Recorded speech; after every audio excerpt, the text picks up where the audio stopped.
Because when something bad happens, like the immediate response is raise money, which we need. Yeah. Rebuild, which we need. Like all the obvious things we need. But we also need new ideas. And so very few are thinking of how do I create a new solution. And that's where I love to, in my own little tiny little way, like do something as an artist to help and love people.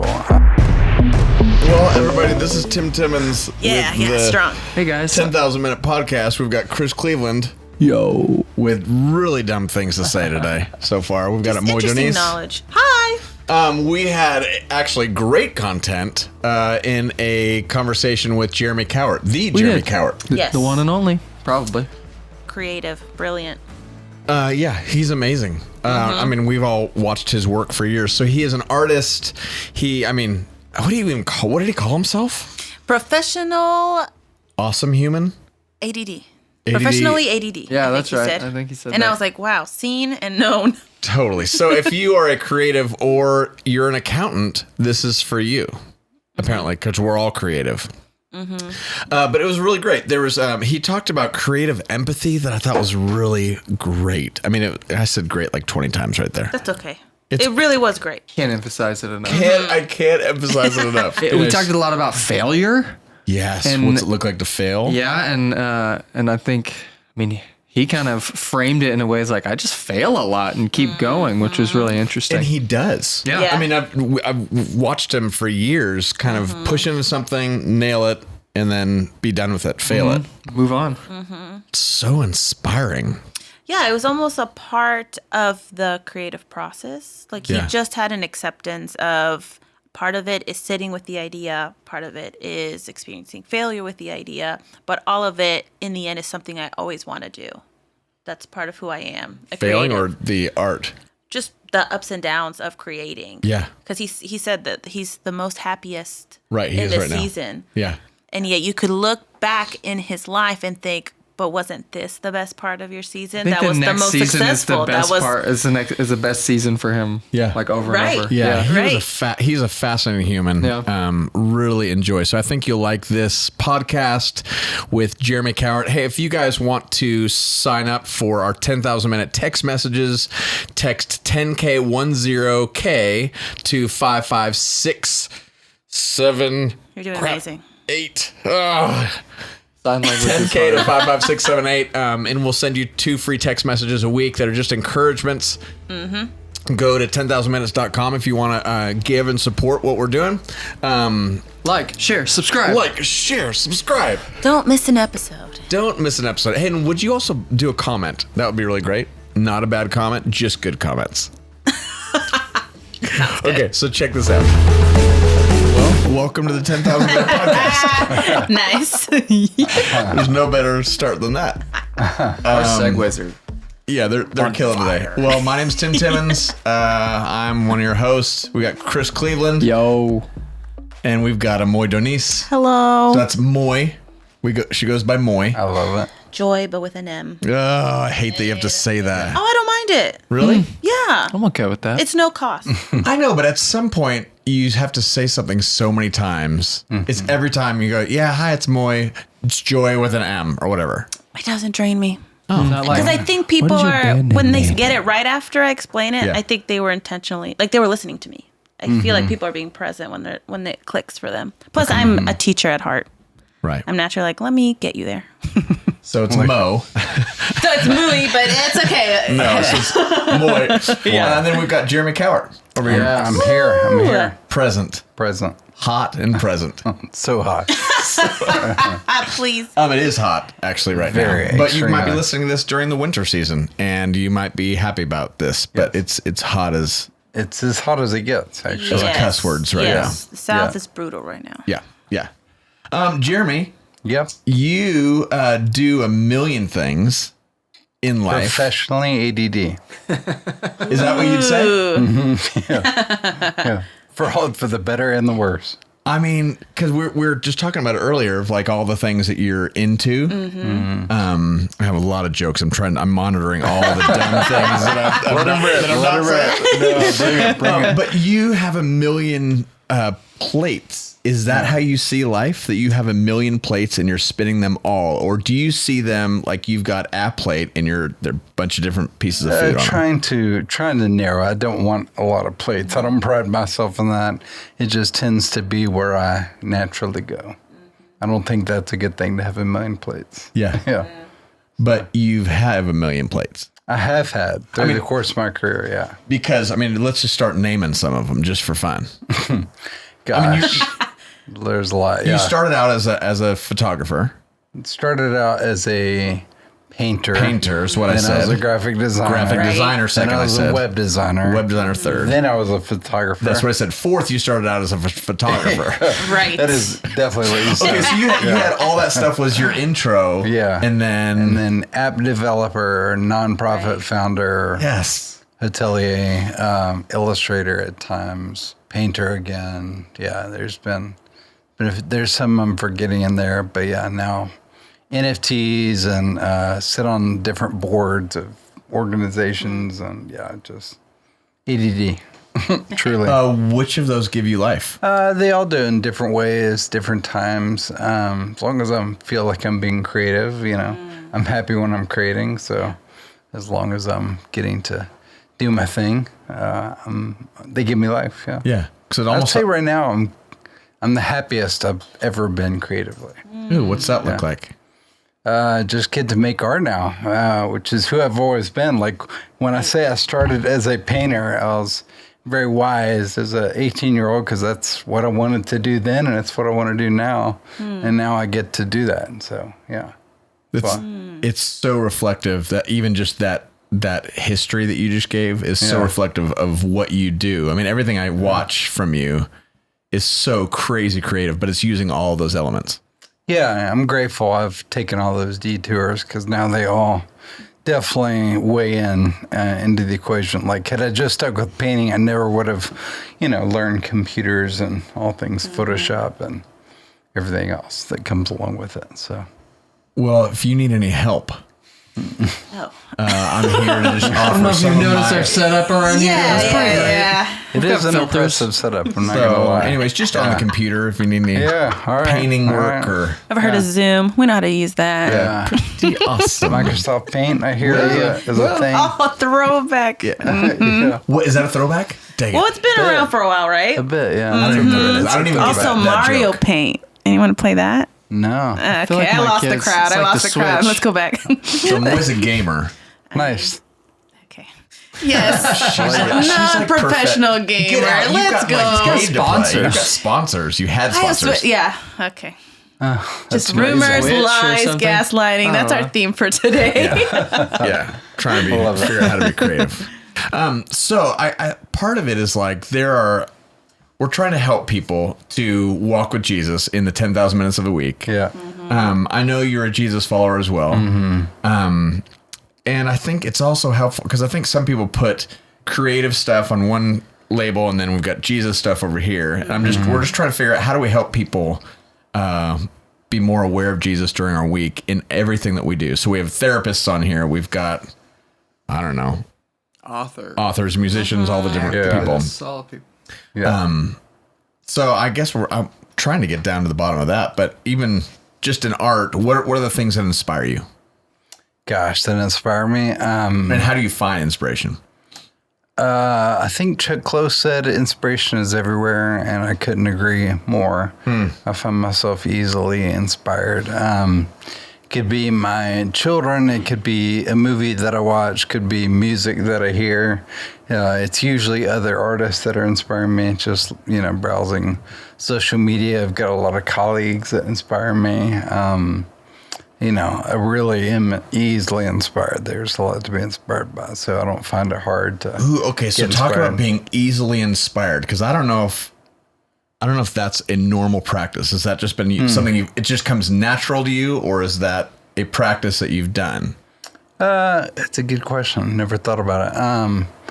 I guess it's natural. Like I enjoy life, and I find, like I said, inspiration is all around.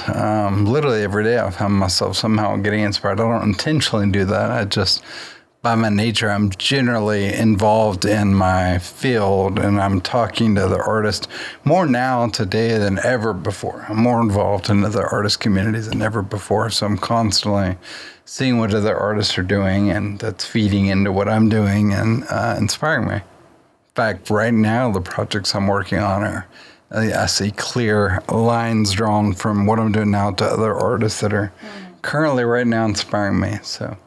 How cool is that? Yeah, it's super cool. And hopefully I'm inspiring other artists. So, yeah. Well, you're inspiring me to make more art. Okay, so where do you see Jesus in the midst of all this stuff? Like, how is that? Have you just grown up Jesus person? Yeah. We know your brother pretty much well. Yeah. Yeah. Who we don't even like. I know. Yeah. Nor do I. Yeah. It's crazy. Yeah. Yeah, I mean, I'm like your typical Southern Christian kid. Went to all the camps. Name the camp, and I went to it. You know, Falls church. Creek. What's that? Here we go. Yeah, I got him. Which one was that? Falls Creek. Falls Creek. Like It's Falls in like Creek Falls. rural Oklahoma. Yeah, So you good. got me. I have not been to that one. That was his goal. So His good. goal was to just. Yeah, stump me. Yeah, so church. All right, we're done. This has been such a good time. Anytime we can stop. Stumped Jeremy. done, yeah. Yeah, church every Sunday, Wednesdays, Sunday night, the whole deal. So, yeah, I was that kid. What was the question? No, I'm just curious about your Jesus story. Like, Yeah. Yeah, I grew up in the church, was saved when I was 10 years old. It was very genuine, but it was also kind of cliche in the atmosphere. I was at a camp in Florida with my family and church camp, and I was 10 years old. And so, growing up in the church, and then always as an adult trying to live that out in various ways, which I find more challenging, of course, than ever before. okay, so why? Yeah. I just think Why for you? for me, because I feel like the church is more of a laughingstock than ever before. Like it feels like every year it gets worse and worse and worse. Yeah.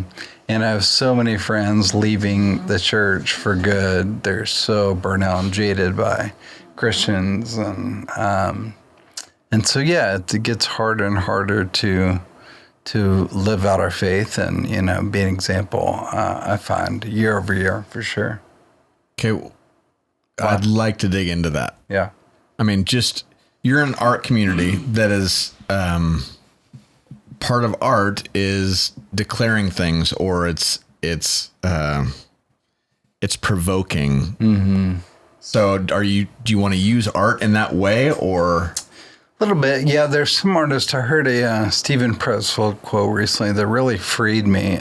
He said half of artists are expressing themselves and the other half are discovering themselves. And that was amazing to me because I've always felt this odd pressure that maybe my art isn't good because I don't express my inner feelings and faith and thoughts like Scott the painter. Do you know Scott? Like, I'm on here, that guy literally is, expressing his faith through his art. That is not me. I don't do that. Not because I don't want to, but when I create art, I am truly discovering what's inside. And when it comes out, I feel like I'm observing it just as the viewer is. Like, I have no idea what to tell you about whatever just came out of me. It's just ever since I was a kid, I made art, and it is what it is. And I often, the art industry will say that if you explain the art too much, it kind of cheapens it, which I tend to agree with. I think you let the art beat the art. And so, but Scott is a good example of somebody who is so opposite of me. And I'm a huge fan of his, deeply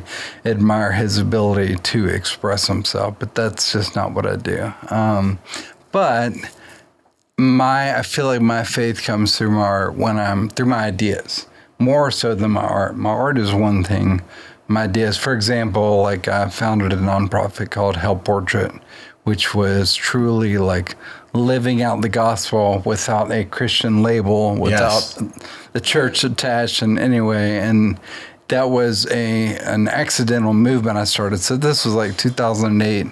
And I gathered together a bunch of local photographers. And I said, what if we do portraits for people in need here in Nashville? And so we did one event, real small event, like 60 people, I think 8 photographers, real intimate. And it was cool. It was great. But so many people after that was like, hey, if you ever do that again, let me be a part. And so I was like, well, if more people want to do this, maybe a lot more people want to do this. And so at that time, this is like dating myself, ourselves. Like I use this thing called a blog. Remember this? But put out the word and other influencers' blogs. And like for the next December 2009, I think our first event, we were in 43 countries and all over the world. And then to date, we stopped counting at some point, but it's well over 1 million, maybe millions of portraits, I have no idea, that have been taken, I think, in over 80 countries in 13 years or something. And so, but that was very much let's just love people where they're at, for who they are, using our gifts. Nothing in it for the photographer. We don't use these in our portfolio, but we also feed them and bring clothes and bring gifts for the kids because it's Christmas. And it is truly, in fact, it's so like the gospel that one time I got an email, maybe one of the most meaningful emails I've ever received. This guy said, Jeremy, I did Help Portrait again this year. I'm a huge fan of Help Portrait and I'm an atheist.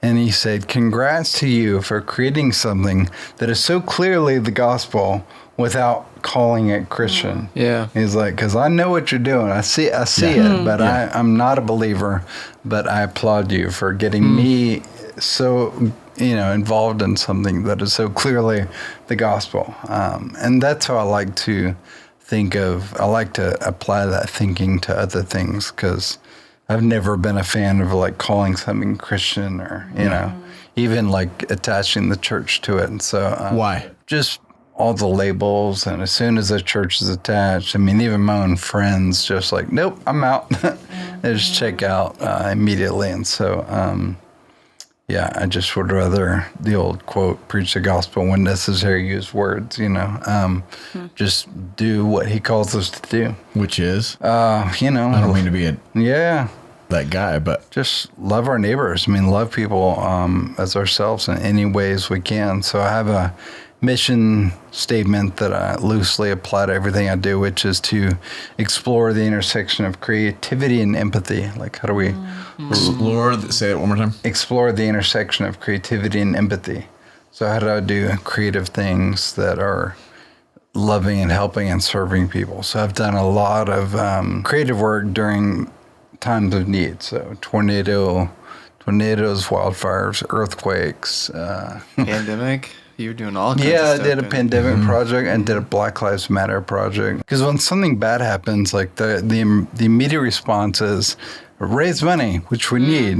Rebuild, which we need. Like all the obvious things we need, but we also need new ideas. And so very few are thinking of how do I create a new solution. And that's where I love to, in my own little tiny little way, do something as an artist to help and love people.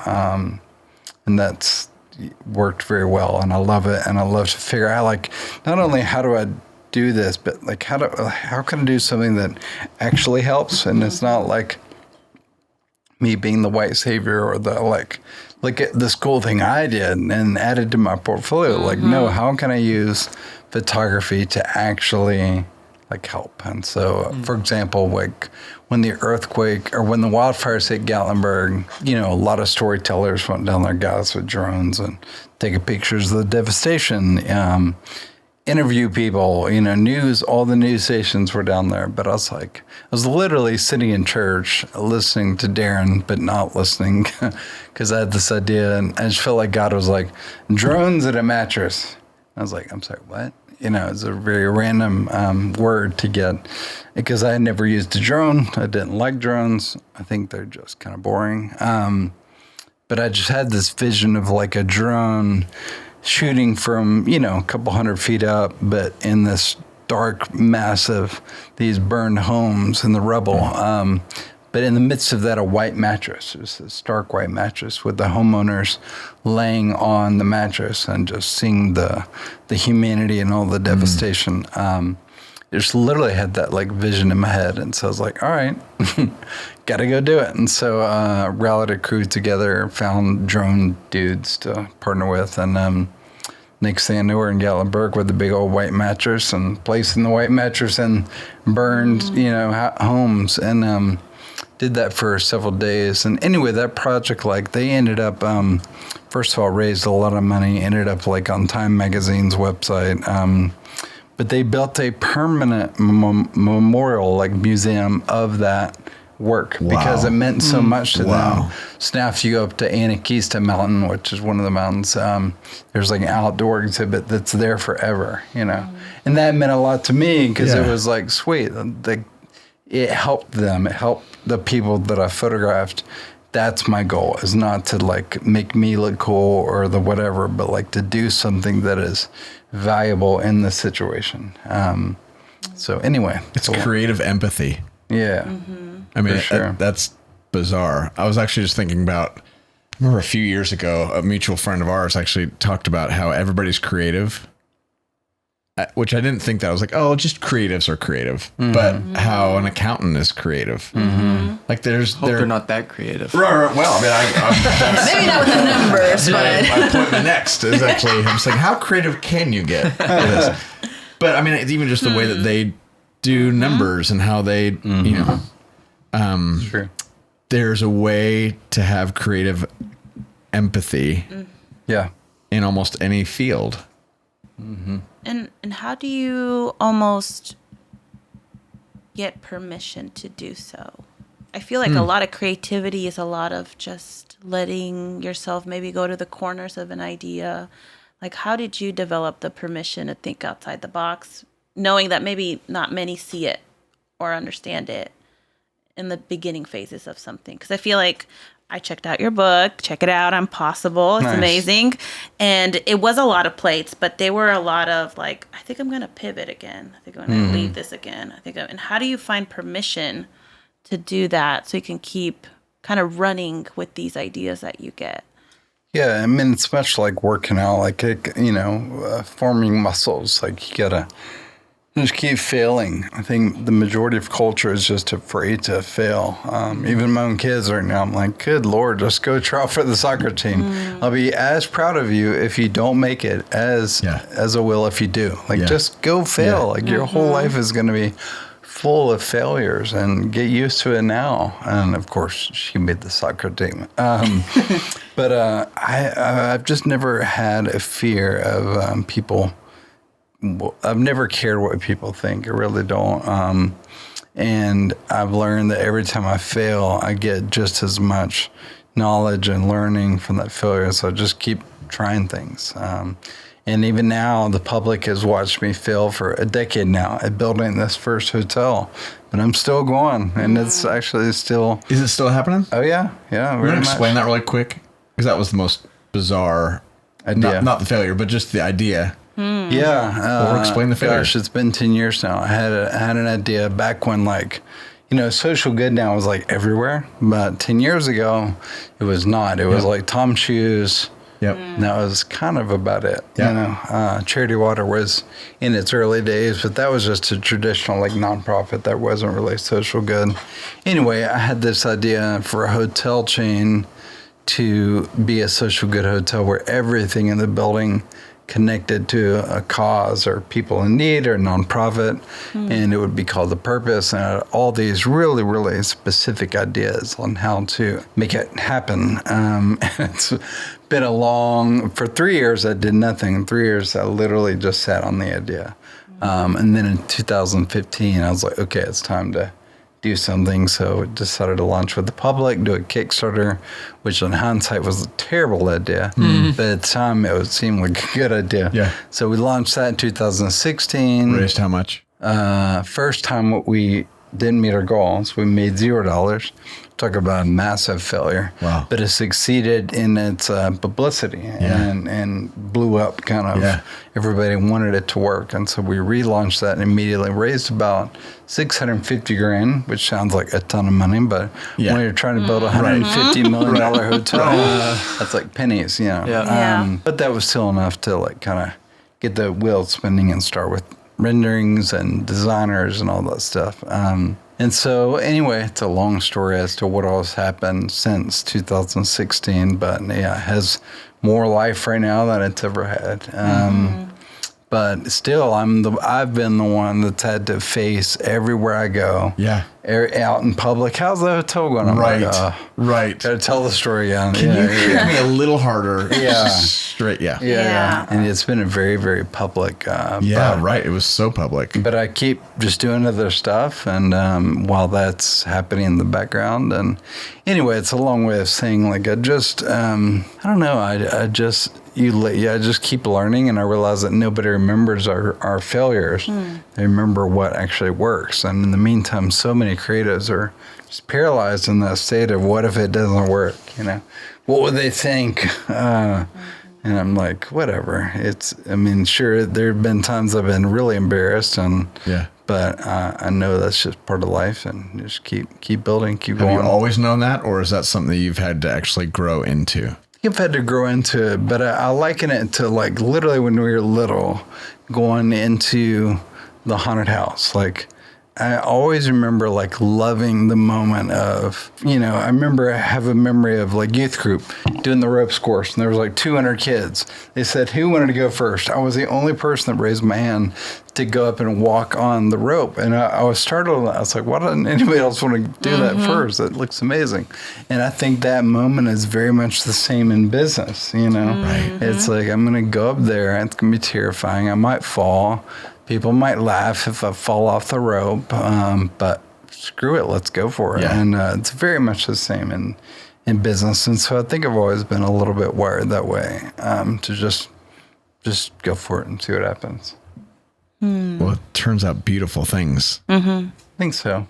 Yeah, I love seeing others do the same. Just go for their dreams and try it. And if it doesn't work, you'll still learn a lot. Yeah. I spent 4 years building an iPhone app, and that failed. Learned a ton. That went into the hotel journey. Like, it's crazy. Okay, so then how can we help people fail well? I don't know that we can. Just keep encouraging, Yeah, how have you, what has been helpful? You kind of just said it, but what's been helpful for you? What are like habits or things that have helped you in failing well? Like when these things happen, how much of your identity is wrapped up? I guess that's probably where failure really comes from, is our identities are stuck in this thing. How do we help people in that?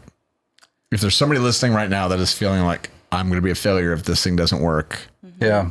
Or maybe added to that, how did community help you through your failures, so-called failures? Yeah. Thinking through the specific examples. Or do you just not care? Is it like, do you have the ability to kind of go, I care some, and sometimes it hits me, but for the most part, I'm like, right. I'm doing fine. Of course I care. Like it always hurts your ego a little bit. I don't want to sit here and say, I just don't care. Of course I do. But I also just realize what I've been saying, like, I'm just going to go and do the next thing, and something will work. And a lot of this, too, is just the pressure of having to make a living, you know? Like, I think there's a beauty to be, I've got a mortgage and 4 kids and all these bills to pay, and a studio and assistant, and, expenses are a really great thing for creatives, because, like, crap, I can't just sit around and so a lot of it is just forced reinvention, crap that didn't work, that made $0, or I went into debt and lost money, and so like I gotta reinvent and do the next thing. And so but over time, what y'all are saying at the beginning of this interview, wow, Jeremy, you're such a innovator and plate spinner, and I'm like, no, I'm not really, I just keep failing. But I tell people, if you just start doing things, that's how people see you, as just a doer. Yeah. It looks impressive almost even when you fail. You just keep going and throwing stuff at the wall to see what sticks. And I feel like that's what I just keep doing. So do you not feel like your identity has been wrapped into this thing? Like when these things fail, it doesn't seem like your identity is that wrapped into the thing. It's more in what you do? I guess, yeah. I don't think my identity's wrapped too much in it. Maybe at times. That's rare, FYI. Right. I think when someone tries to create something and it doesn't go well, then the fear of, not creating anything good starts to blossom, I think. Yeah. So it's interesting that you have this view of, well, time to create something else. Yeah. When many people are like, maybe I'm not creative. We Maybe. you know what it is? I think we have a superpower as creatives, in that if you have ideas, that is your superpower. And so I know that I'll have more ideas, not from an ego standpoint. Just Just how like you're made. I've had 20 years of ideas, and this one failed, and I just know that I'm going to have more. And I think all creatives are that way. Even non-creatives, like what you were saying earlier, I really do believe all people have it wired in them. It's like Picasso said, every child is an artist. What did he say? And then it's just a matter of learning how to stay one, or I forget the quote. But his point was everybody's an artist. And so I just realized my core as a professional is that I'm an idea generator. And so that's why I don't care if they fail, because I know there will be more coming next. And so, and they do. I don't know why or how that works, but they just do. Yeah, we've got a few ideas we want to throw at you. Just that we felt like, no. Okay, so how do you deal with commerce? You were just talking about, like, we have to make a living. I mean, we know that just as artists, as music artists, musicians, whatever we are. We're always dealing with this idea of like, okay, we want something to be palatable for the most amount of people in some ways, because it's kind of what we do and actually what puts food on our table. But how do you deal with that and also art? How do you reconcile those two things? Yeah, it's hard. I mean, I've spent the last 15 or so years like creating for clients, doing commercial photo shoots and trying to make a living that way. So that you can do other things? Yeah, so I can do other things, and I've never liked client work, to be honest. I can do it, but it's not where my passion is. That's why I'm so happy now, is because I don't have any clients, and I just get to make art. But yeah, I mean, it's, and like every creative, I think because of who I shoot, people assume I'm like rolling in money. It's so ridiculous. Like they say Taylor Swift in my portfolio, think I'm like rolling with celebrities all the time. I'm like, that was like 2 minutes 12 years ago. Right. And I volunteered to do that shoot for CMT. So I made $0. Right. Haven't seen Taylor since. So, Tay-Tay? yeah, she hasn't called. Yeah, she hasn't called. She has no idea who I am. And so. But you shot Chris Tomlin. That's true. That's true. I don't want to say it too loud. Actually, I toured with Chris Tomlin for 3 months. Mic drop. That was actually fun. Then I toured with Britney Spears. So I'm from Tomlin to Britney. No. That's a true story. Love it. Love it. Do you have any good stories? Of course. Yeah, from Britney I do. Well, is that for another time? That's for another time, I guess. Yeah. That was, I literally got called to tour with Britney as I'm on tour with Tomlin. That was such a crazy mental shift. Yeah. 2008 too, and the economy was dead, and it was a wild time. Yeah. Wow. Tomlin tour was amazing, I have to say. Yeah, it was a blast. Is that the last time you toured? Yeah, Britney was the last time I toured, and we'll never do that again. Yeah. That was the end. That was the end of the touring career. It's a different kind of life. Yeah, for sure. What are habits that you bring into your daily? You said just being aware of things around you. What are habits that you've kind of put in your daily life? Man, I always wanted to have such a good answer, smart answer for that one. I feel like when you have 4 kids, you're kind of flying by the seat of your pants, and your family life kind of controls your daily habits. But generally, getting the kids out and off to school in the mornings, get to work by 9 a.m. or so. Pretty traditional hours, go home around 5. Just try to crank. I mean, honestly, another Chuck Close quote, he said, inspiration is for amateurs. The rest of us just show up at 9 and get to work. So good.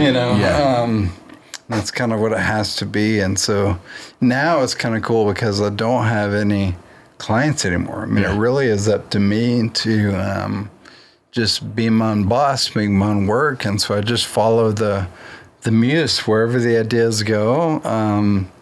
Is what directs my habits and my timeline and my calendar, and it's just like literally I feel like I'm retired. Like I'm having so much fun right now. Like when I'm retired, if that ever happens, I'll still be doing what I'm doing right now.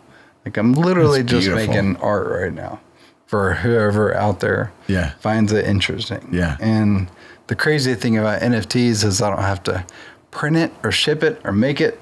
Like it's just all, I make it digitally and I mint it and someone buys it and I move on to the next creation.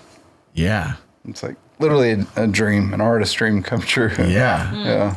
So it's a blast. I was trying to think of a way to explain NFTs to anybody online. Non-fungible token. Okay. Yeah. So that pretty much sums it up. Well, one of my favorite games is to throw out 3 letters and just see what comes first. Oh gosh. But the problem with me is that every time it's dirty. Every freaking never freaking time. Sorry. Every time they're just inappropriate words and I can't say it. Like I'm always so slow to the game because I would actually be first. I think I'd actually win NFT. I'm like, nailed it. I just nailed it in my brain, but everything came out wrong. Okay. How do you separate family time and work time? Like, how do you do that? I would just say, even in this studio, there are so many, and it's kind of whatever quote you just said. There's so many moments when I'm just starting on something that's, I finally have been working on this song or whatever.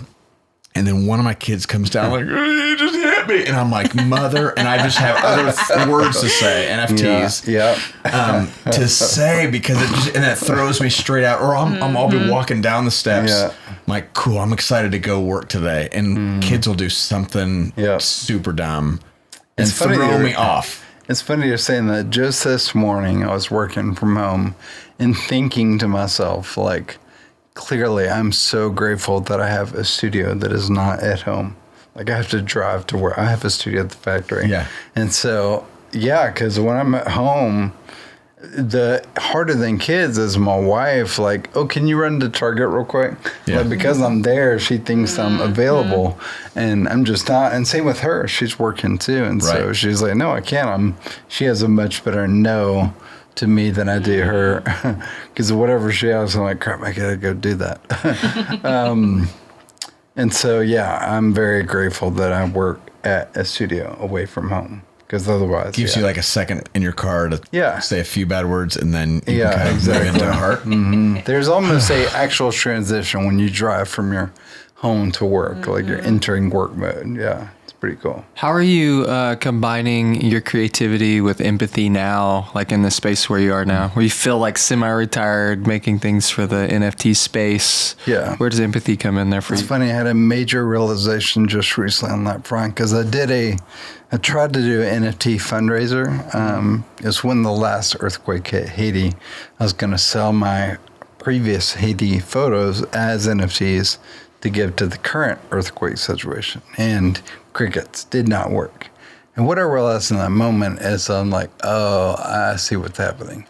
I have to make people care about me before they care about what I care about. And which in reality, that's self-indulgence and greed, but it's also true. Like there's endless examples of that. Like we care about what Bono cares about because we love Bono. Carlos Whitaker in town is a perfect example. Everybody loves Carlos. Like his engagement is like 90%. Like when he posts something, everybody watches it. And it's because we love Carlos. And so whether he's helping the man in the airport or helping the birds on his porch, everybody's all in because we love Carlos. And so I realized a few months ago, I was like, I have to build a thing in this space. I got to build my own, I hate the word brand or platforms, but whatever that thing is, I have to build it. And so I'm working to do that. And thankfully, it's actually working pretty well. But then I can start doing these crazy fundraising because I do have the ideas, but I have a much better understanding now of timing and pace and just when is the right moment to do that. And so does that stuff exhaust you? No, I love it. I can't wait to do it. I do get annoyed because, I think we've all experienced this before on our own social channels when we do post about a need, whether it's a nonprofit or a fundraiser, like whatever, like it's crickets. And so it's really, really hard to break through and get people to care about something. And so all that to say, like, I feel like I'm finding my way and building a name in this space that hopefully I can, like, because there are some of these NFT projects that are literally making millions of dollars, like, in a week. I mean, it's crazy what's happening. And so I'm just thinking of, like, I just worked with people living Nashville. They told me their annual budget. I'm like, man, if we did this right, we could, like, give y'all years of your annual budget, if we did this project right. And so, slowly getting there. I'm just letting the ideas simmer and the timing simmer. Like, I'm going to New York next week and I have an NFT on the biggest Times Square billboard, and like I just have a lot of cool things happening. Cool. So I feel like I'm on my way to be able to like start bringing in the empathy side to what I'm doing. You've been able to separate ego and failure. How are you separating it in like brand building and success? How do you keep from like inflating yourself in those ways? Because I know like the day we had Carlos in here, it was really interesting. He does it really well, but I just remembered seeing him like he was, I don't know how many stories he did when he was sitting there. And I literally said, dude, how are you doing this? Because I can't separate my ego from it. Like I feel like I'm just self-serving all day, even if there's a good outcome from it. Yeah. How are you separating those things, or are you? I think I know what you're asking. Yeah, like I don't really like my work most of the time. It's pretty easy, honestly. Like even the art that I made throughout the pandemic, I never tried to sell because I didn't like it, and so. It's pretty easy, really. It's like I would maybe have an ego if I thought what I was doing was awesome. I mean, I was actually thinking about this just yesterday because I did a really, really killer shoot 2 days ago. Like A-list team, like we just knocked it out of the park. And I was thinking about how the day of that shoot to me was amazing. Like it was so beautiful, so cool. The next day I was like, it's all right. And so that's just the way I work. I only love what I'm going to do next. I never love what I just did. Welcome to being a musician and releasing music. I guess that is the plight of an artist. I think so. Yeah. But it's healthy, and I love what I'm going to do next. And as soon as I do it, I'm like, cool, that's done. On to the next thing. So I think follow-up question is like, because I feel the same way, like as you're building a brand, how do you tell yourself this is worth doing when one, you don't think the work maybe is valuable that you've done? Is it like, I know the end goal here, or the next thing needs this, so I'm going to build this thing? Or what is that in you? I think I'm just driven by the ideas, like constantly driven by the ideas, like the muse, the ideas, and if the idea is killer and it excites me, then I go do it. And then another one will come and it'll erase that one. And like every day that I have an ongoing list, whether it's Evernote or like my laptop, desktop, I just always kind of overviewing the ideas, and whatever gives me the most life, I go chase, which. Okay, so I have a million ideas. Yeah. Like too many ideas. And my manager's always like, good show. I'm glad you came up with a new one today. Because that sounds amazing too. Yep. But I've not been known to be the guy that would just kind of like, well, it doesn't matter. I have a lot of ideas. Yeah. How do you seem to do that well? I don't seem to do that well. It seems to like derail me from something that Seth Godin's thing was like, just stick in it, ship. That's what we started doing on the first podcast. Right. Was like, gosh, we're trying to make this whole thing perfect. Let's just do it and go. We'll just ship and just start going. You seem to ship really well, but I then will move on to something else, and none of them like get enough traction, and I never like sat in it long enough. Are there things like that for you? That's my problem too. I'm amazing at shipping, but horrible at staying committed. Like horrible. Has that hurt you? Oh yeah, big time. Big time. Yeah. So what do you learn from that? So many ideas I wish I had stayed committed to. Yeah. Like Alliance, for example. Alliance is another one of the careers I forgot to mention, but just as an educator. Yeah, Okay. it's a university. Oh, I that's launched right. a whole like online course to teach people photography, and it blew up and was amazingly successful. Most successful thing I've ever done, and then shut it down. Like literally shut it down. Just because you kind of lost excitement for it. Yeah, there was no excitement for it whatsoever. I hated seeing the stupid Facebook ads with my face on it. Like, they made me throw. I know. I know. I felt like I wanted to throw up a little bit. Yeah, like, hey, come learn my Photoshop. It's so annoying. Was that the ad? But there are so many people that would be so helpful for. Yeah, for sure. I mean, it made almost $1 million year one. Year two is done. I just shut it down. Yeah. Like, I can't. I don't care how much money it makes. I'm done. Is that something that you needed somebody else to come in and run the thing and do all the stuff for you? Would that have worked? And I did have that help for sure. But even still, I was the face of it, and I just did not want to be the teacher guy. Yeah. And I do. The funny thing is, I do enjoy teaching. I do enjoy helping people. Well, if you'd like to do that again, I'll be the face. Now just take like 50%. Perfect. It's gonna be fun. You are such a gift. Yeah, thanks. But that's one of the things. Like, okay, I should have kept doing that. Because like I know a lot of my colleagues have done the same thing. They kept theirs going, and they sold it to bigger platforms for insane amounts of money. I'm like, yeah, I could have done that, but I just shut it down. Yeah. Just done. There are lots of other examples where I'm like, So is there anything that you learn from that? Like, as you're just observing as a curious observer, holding your life and this issue, because this is actually a very personal issue to me. Yeah. As we're looking at this in a glass box right here, just kind of observing it, going, what do you learn? And is there something that you do different? Yeah, I mean, I think it's truly just trying to force myself, like, to stay interested. Because when I say I'm ADD, truly, I just keep bouncing from idea to idea, and I just kind of like, even with the hotel, I'm like having to like try to pray and train myself. Okay, this is a good idea. For long term, I'm gonna have to figure out how to stay engaged, and it's just so hard for me to do.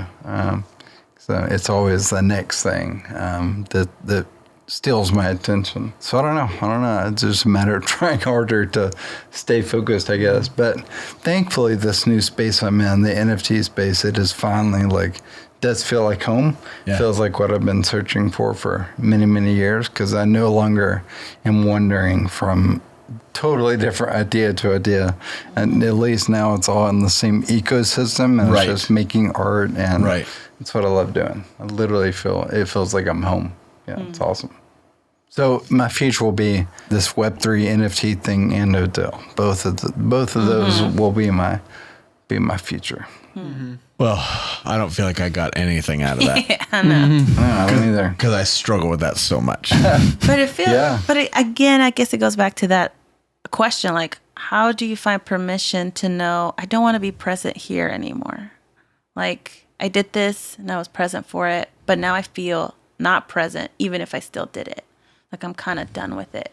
Because I think in your book you mentioned there's a part where you were graphic designing, I think, and you left to start your business. Then you left your business. Yeah. And when you're reading it, you're like, I thought that, you think that's the dream. You went to go, you gave yourself permission to go do your thing, but then you left your thing to do something else. And it almost freed me, because I'm the same way, where I start things and it's not so much that I don't want to continue, but I also have joy creating and thinking, and almost, how do I give myself permission that maybe that's just a part of me? I create, I make structures, but I might not always have to do the thing within the structure. Yeah. How did you find? I know I've asked that before, but I've been curious. Like, how did you just know? And then I'm kind of done with this.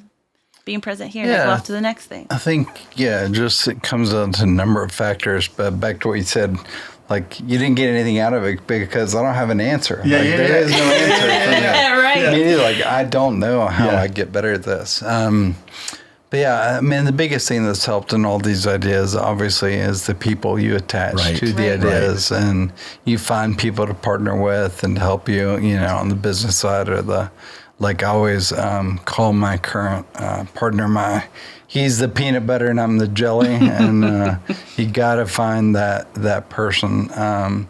He is literally the opposite of me in every possible way. Yeah.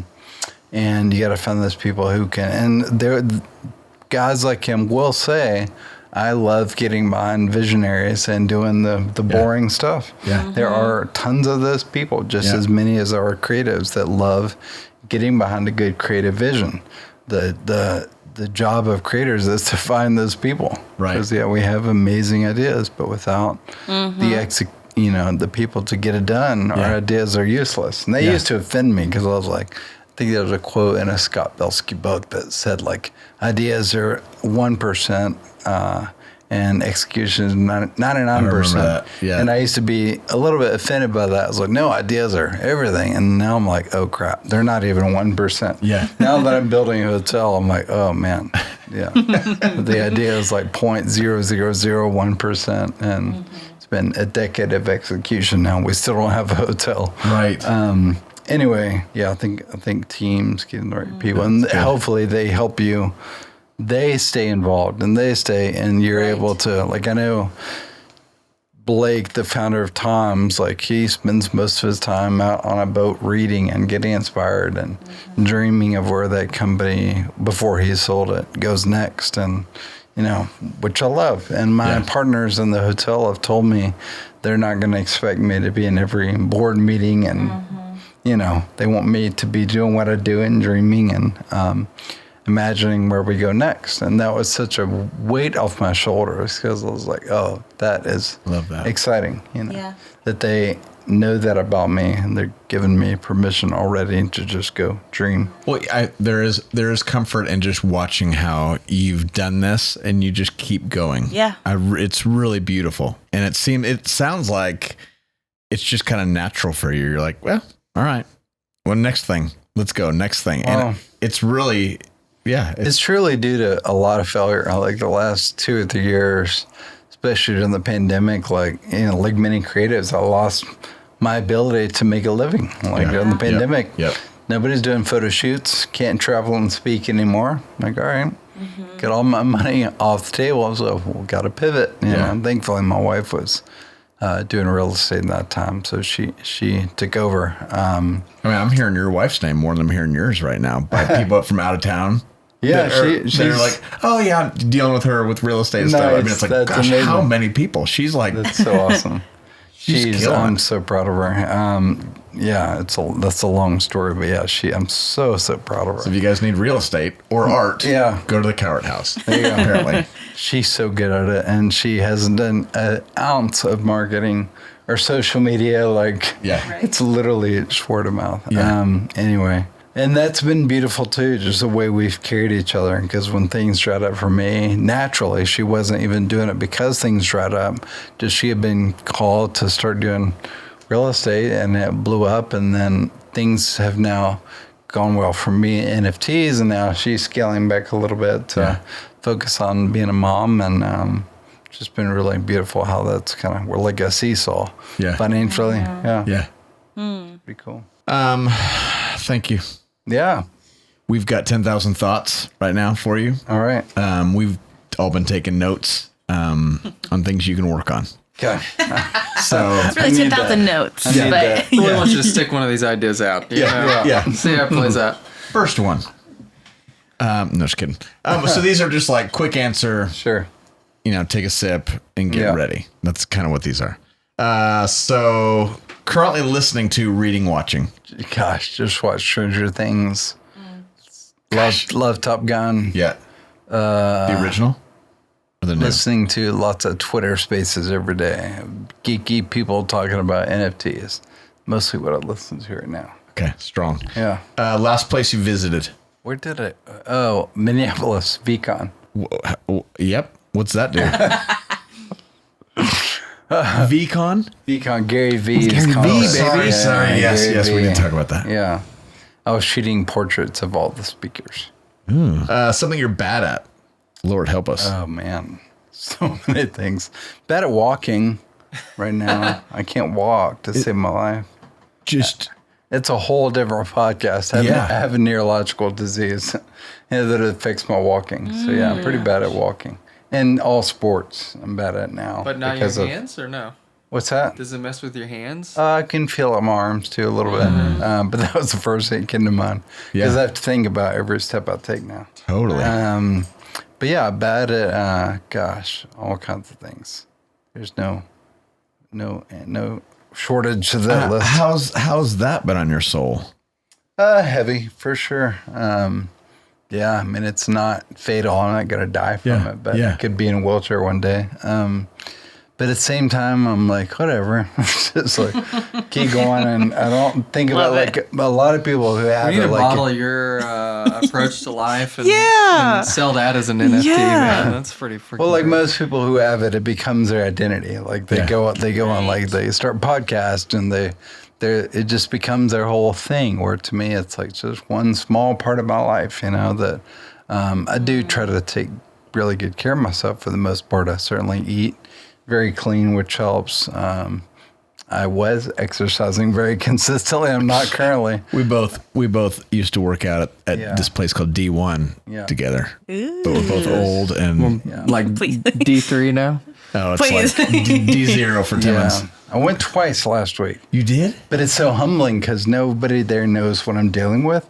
And so, man, like a poor guy over there, he can't even do the one leg stretch. And so, not only am I middle aged, but I'm with a dad guy, but I'm also dealing with a disease that affects literally coordination, mobility, speed, strength, and balance. So, which is that whole it was thing just there. everything. You need to get on a rower. Yeah, exactly. Be solid. Yeah, I mean, that place is crazy. I mean, it's like Intense. every cheerleader from every football team in America, every football player in America, and then us. Yeah, literally. Yeah. I'm like, doing my 20-pound Let's curl. go. The guy next to me has this 125-pound. I'm like, totally, bro. Yeah. Same. Work it up Just to different it. strengths. Oh, so dumb. Something that doesn't live up to the hype. Man, I'm so bad at these quick answer improv. Yeah. Bored apes. That's a good one. Yeah, actually, Bored Apes. A lot of NFTs don't live up to the hype, but some do. Moonbirds, those are my the jam. ones? Those are I'm going to Google it. Like no almond joy. Do you like almond joy? Almond Joys definitely don't live up to the hype. I think it feels like universal. There might be 8 people in the world that like those I don't things. even understand how they're still around. I know, they're not great. I guess speaking of pet peeves, other than almond joys. I hate hitting my head on things. Huh. I go into real. like Hulk mode when I bump my head. Yep. I don't know why. I'm with you. I get pissed. Oh my gosh. Like hit my head on the car door or car hood, and I'm like, How often do you hit your head? a lot, I guess. Really? Okay, is that because we wear glasses? Because honestly, I've hit You them. hit your head a lot? Yep. I don't want to talk about it, but yeah, I feel like this is just our little When you conversation. stand up on the airplane and you bump your, I'm just I don't like, remember the Oh, last man. time I bonked my noggin. I hit my freaking head, but my head bleeds. Like you got hair. no, I'm like you. I'm just. Are you under that hat? Yeah, I'm a little bald. Gosh, There we go. you're hot. You're hot. Okay, role model growing up. Oh, Michael Jordan. Yeah, for sure. Ooh. Big Jordan fan. Something that currently has your attention. NFTs. What else? Yeah, all things Web3 is my world right now. Web so. 3? Mm-hmm. Yeah, I know what that is. You'll get there. Totally. yeah. Web3 is just all things NFTs, metaverse, crypto. Right. All that Okay. stuff. Okay. PRL, everybody. Go. PRL. Quickest.